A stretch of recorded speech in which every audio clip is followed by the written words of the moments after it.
They laughed at my ADHD daughter during a parent-teacher meeting. Today she teaches public speaking. I never imagined that the same hyperactive energy that made my daughter Emma the problem child in every classroom would one day make her a sought-after public speaking coach. My name is Sarah. I'm 42 years old, and for years I watched my brilliant daughter being labeled as disruptive, unfocused, and impossible to manage. What happened at that parent-teacher meeting changed everything, and if you believe that our differences can be our greatest strengths, please like this video and subscribe to our channel for more inspiring stories about neurodiversity and triumph. It was a cold October evening when I walked into Lincoln Elementary School for what would become the most humiliating and transformative parent-teacher meeting of my life. Emma was 8 years old then, and I had been called in for yet another discussion about her behavioral issues. As I sat in that sterile conference room, surrounded by 5 educators who looked at me with a mixture of pity and frustration, I felt my heart sink. Mrs. Henderson, Emma's 3rd grade teacher, started the meeting with a heavy sigh.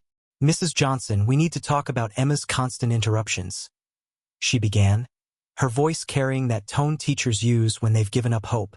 "She can't sit still for more than 5 minutes. She blurts out answers before I finish asking questions, and she's constantly fidgeting with something in her hands. Yesterday, she stood up in the middle of my lesson about fractions and started explaining to the class how pizza slices relate to mathematical concepts. While her explanation was actually quite good, she completely derailed my planned curriculum." The school psychologist, Dr. Martinez, nodded in agreement. "We've been observing Emma for several weeks now, and her attention span is significantly below average for her age group. She seems to hyperfocus on subjects that interest her, like science and storytelling, but completely zones out during other activities. During our assessment, she spent 45 minutes building an elaborate story about a character she created, complete with different voices and gestures, but couldn't complete a simple 15-minute math worksheet. I felt my cheeks burning with embarrassment as the principal, Mr. Thompson, leaned forward. "Sarah, I'm going to be direct with you. Emma's behavior is affecting other students' learning. She's constantly moving, making noise, and drawing attention to herself. Some parents have complained that their children are being distracted by her outbursts. We think it might be time to consider having her evaluated for ADHD and possibly discuss medication options." The room fell silent for a moment, and I could feel the weight of their collective judgment. Then Mrs. Henderson added something that still makes my blood boil to this day. "Honestly, Sarah, I've been teaching for 22 years, and I've never seen a child so scattered. It's like she's living in her own little world, completely oblivious to social cues and classroom expectations. Sometimes I wonder if she's even capable of learning in a traditional educational setting." But it was what happened next that truly broke my heart. As Mrs. Henderson was speaking, I noticed the other parents from the meeting before us were still lingering in the hallway, clearly eavesdropping on our conversation. When I glanced toward the door, I saw Mrs. Patterson, whose daughter was in Emma's class, whispering to another parent and pointing in our direction. Then I heard her say, loud enough for me to catch, "That's the mother of the hyperactive girl who keeps disrupting class. I feel sorry for the teacher having to deal with that."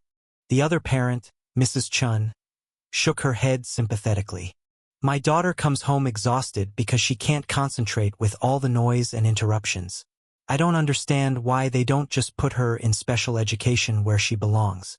Normal kids shouldn't have to suffer because one child can't behave properly." Their words hit me like a physical blow. I wanted to march out there and defend my daughter, to tell them that Emma was brilliant and creative and kind, but I felt so defeated, so ashamed. Instead, I sat there in that cold conference room, listening to educator after educator describe my daughter as a problem to be solved rather than a child to be understood. Dr. Martinez continued, "We're recommending that Emma be placed in a smaller classroom environment with more structured support. She's clearly struggling with executive function skills, and her impulsivity is becoming a significant barrier to her academic success. We've also noticed that she has difficulty with transitions and becomes quite emotional when her routine is disrupted." As they spoke, I thought about my vibrant, imaginative daughter who could spend hours creating elaborate stories, who noticed details that others missed, who had an infectious enthusiasm for learning new things. But all these professionals could see were the problems, the disruptions, the ways she didn't fit into their predetermined boxes. The meeting continued for another hour, with each educator adding their own observations about Emma's deficits. The occupational therapist mentioned her sensory processing issues, noting how she was always touching textures and seemed overwhelmed by loud noises. The reading specialist expressed concern about her difficulty sitting still during story time, even though Emma could retell stories with incredible detail and creativity. When I finally left that meeting, I felt like I had failed my daughter in every possible way. I drove home in tears, wondering if everyone was right. If Emma really was just a disruptive child who would never succeed in a normal educational environment. I found her in her room, building an elaborate fort out of blankets and books, completely absorbed in creating what she called her thinking space. "Mommy, why do you look sad?"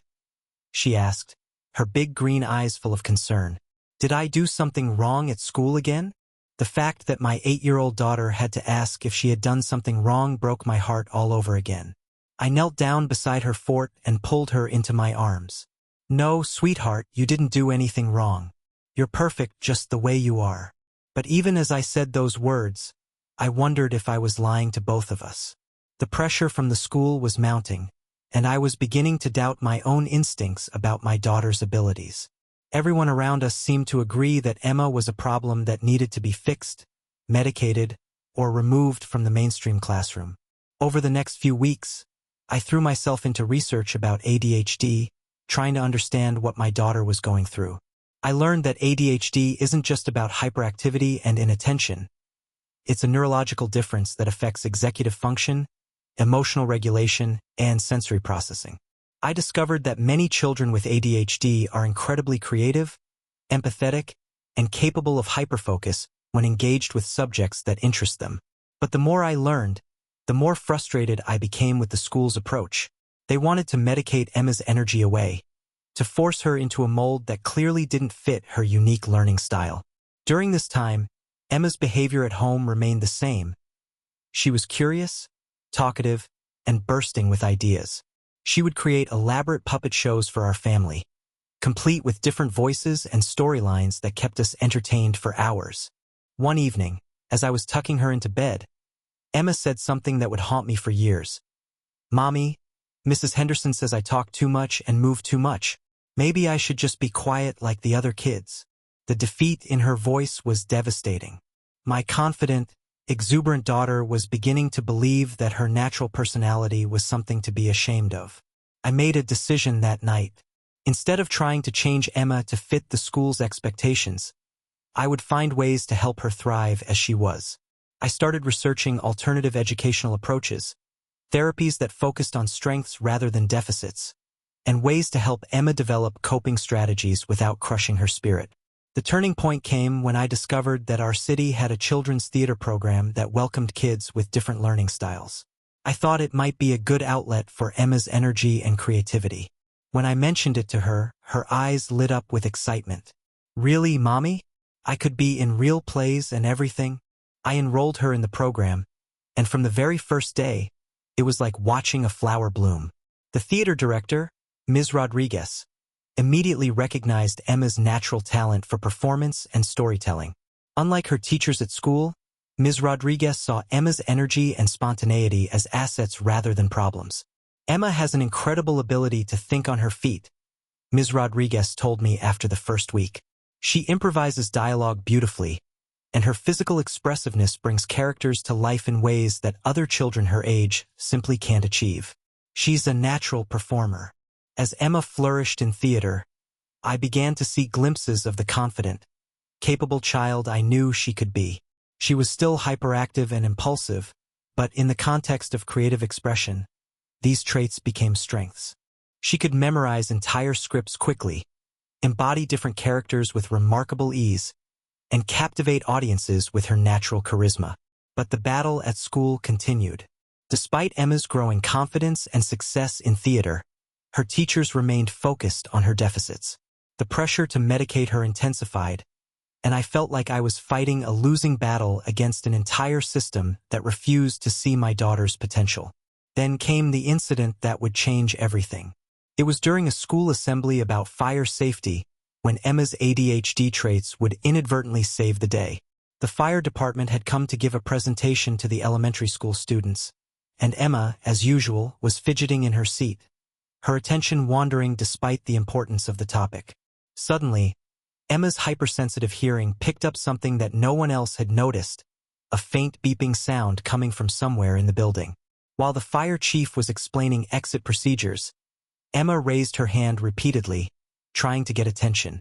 Mrs. Henderson, embarrassed by what she assumed was another inappropriate interruption, firmly told Emma to put her hand down and listen quietly. But Emma couldn't let it go.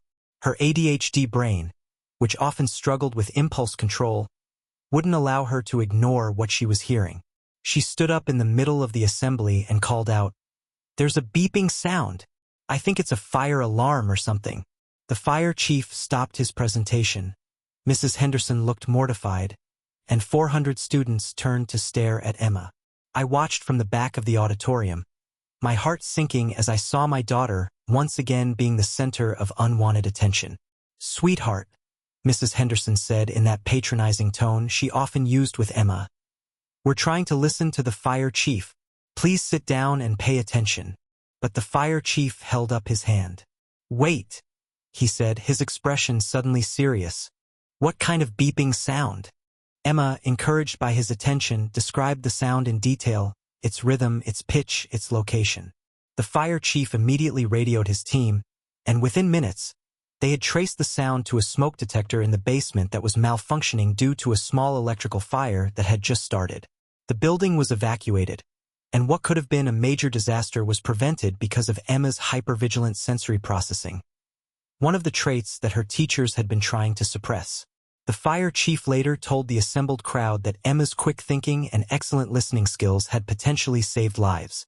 But the real transformation began a few months later, when Emma was invited to speak at a regional conference about neurodiversity in education. The invitation came from Dr. Patricia Williams, a renowned child psychologist who had heard about Emma's story through the fire department.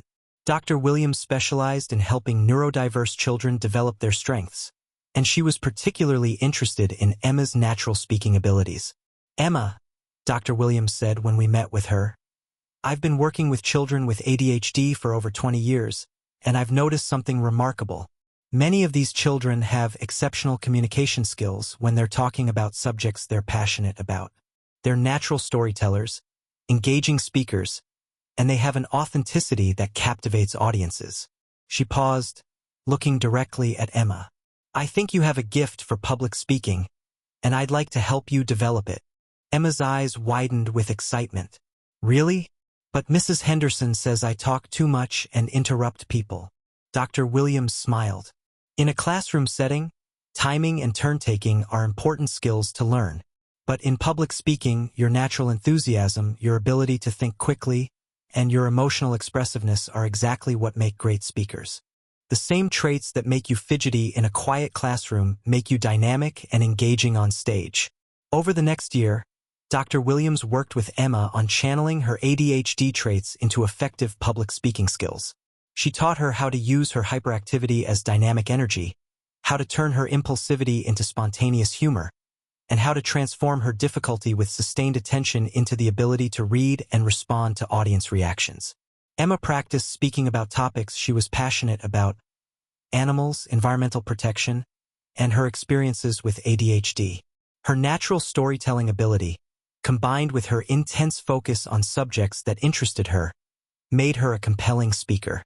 The same child who couldn't sit still during math class could captivate an audience for 30 minutes while discussing ocean conservation. When Emma was 10, she gave her first major presentation at the Neurodiversity Conference. Standing on that stage, speaking to an audience of educators, parents, and medical professionals, she was completely in her element.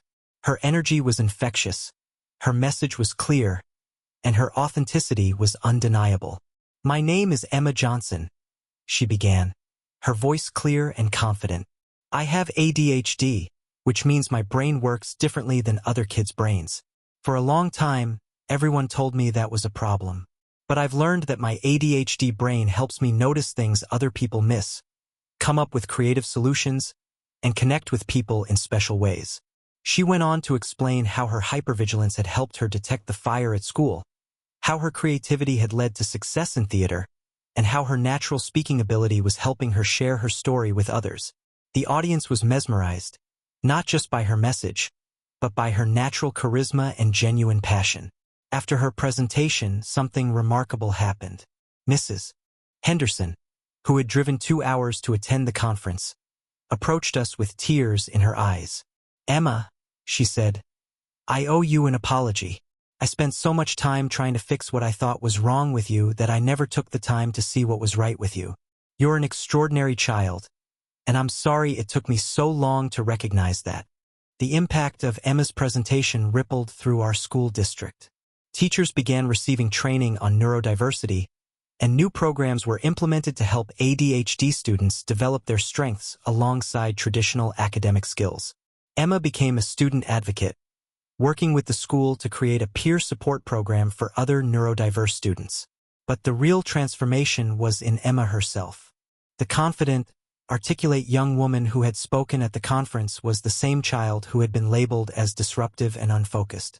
The difference was that she had finally found an environment where her natural abilities were recognized and celebrated. By the time Emma reached middle school, she was regularly invited to speak at conferences, schools, and community events. Her message was always the same. Neurodiversity is not a deficit to be corrected, but a difference to be celebrated. She spoke about the importance of finding your strengths, advocating for yourself, and understanding that everyone's brain works differently. The same hyperactivity that had once gotten her in trouble now made her a dynamic speaker. The impulsivity that had frustrated her teachers became spontaneous humor that delighted audiences. The difficulty with sustained attention that had worried educators became the ability to read a room and adjust her message in real time. As Emma grew older, her speaking engagements became more sophisticated. She spoke at medical conferences about the patient experience of ADHD, at educational forums about inclusive teaching practices, and at corporate events about neurodiversity in the workplace. Her unique perspective as someone who had lived with ADHD from childhood gave her credibility and authenticity that resonated with audiences. When Emma turned 16, she made a decision that surprised everyone, including me. She announced that she wanted to start her own public speaking coaching business, specifically for neurodiverse individuals who wanted to develop their communication skills. "Mom," she said, "I've learned that so many people with ADHD, autism, and other neurological differences have incredible things to say, but they've been told their whole lives that they're not good communicators. I want to help them find their voices." Her business, Diverse Voices Speaking, began with a few clients from our local autism support group.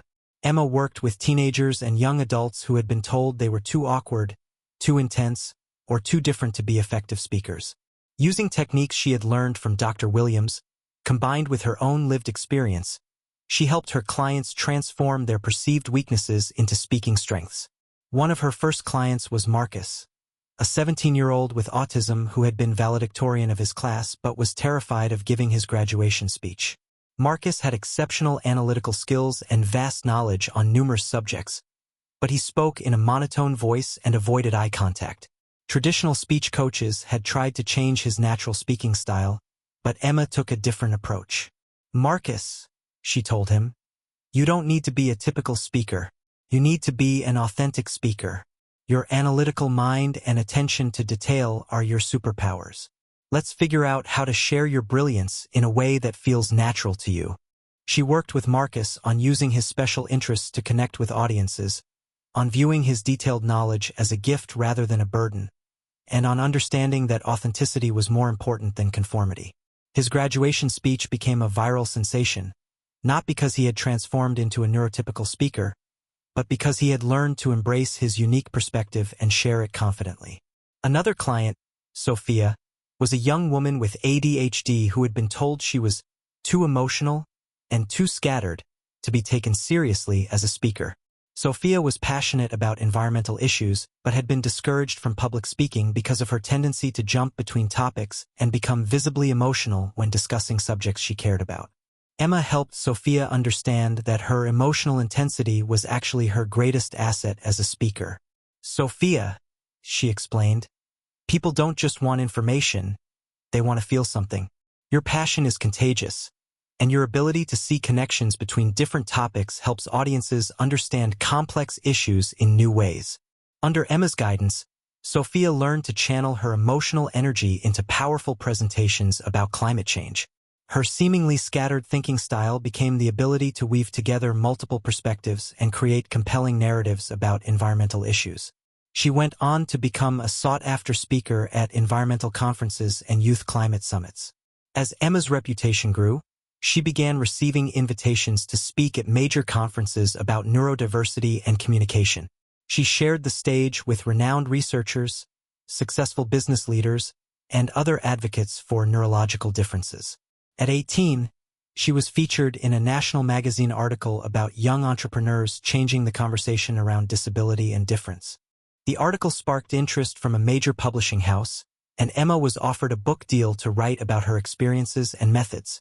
Her book, The Neurodiverse Speaker: Finding Your Voice in a Neurotypical World, became a bestseller and established her as a leading voice in the neurodiversity movement.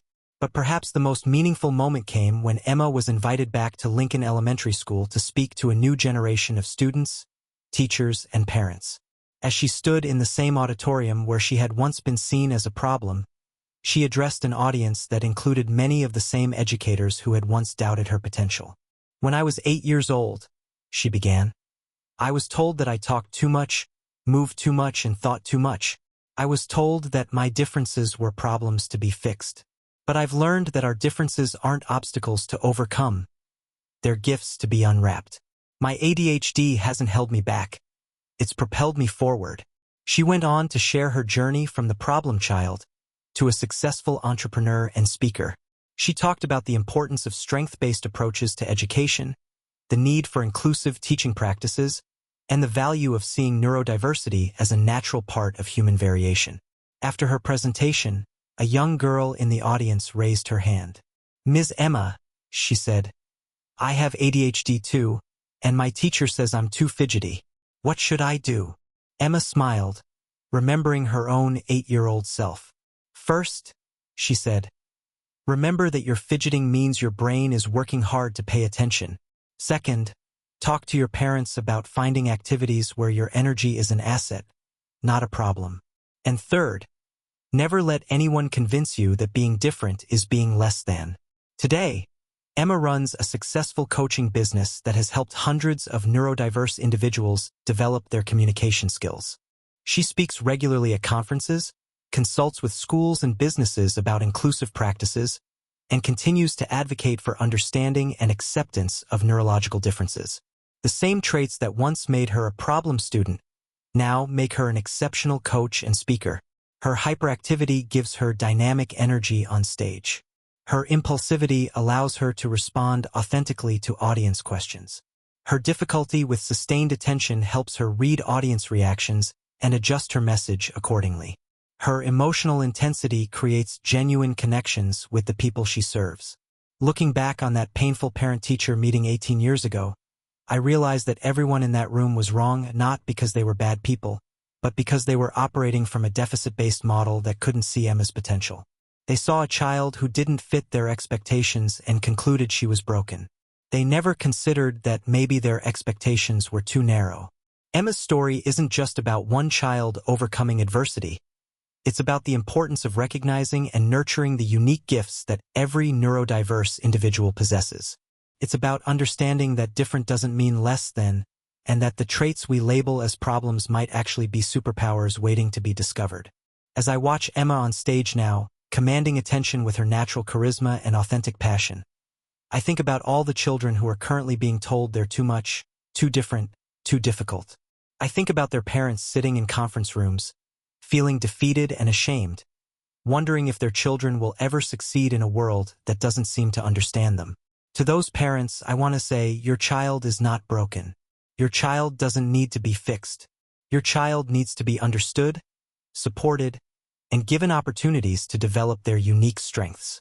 The same traits that make life difficult in a traditional classroom might be exactly what makes them exceptional in other contexts. Emma's journey from the problem child to a successful public speaking coach proves that neurodiversity is not a limitation. It's a different way of experiencing and interacting with the world. When we embrace these differences instead of trying to eliminate them, we create space for extraordinary things to happen. Today, Emma continues to grow her business, mentor other neurodiverse individuals, and advocate for inclusive practices in education and the workplace. She's proved that the same energy that once disrupted classrooms can captivate audiences, that the same impulsivity that frustrated teachers can create authentic connections with clients, and that the same intense focus that seemed problematic in school can drive remarkable success in business. The laughter that once echoed through that parent-teacher meeting has been replaced by applause from audiences around the world. Emma didn't overcome her ADHD. She learned to leverage it, celebrate it, and use it to make a difference in the lives of others. Her story reminds us that sometimes the very things that make us different are the things that make us extraordinary.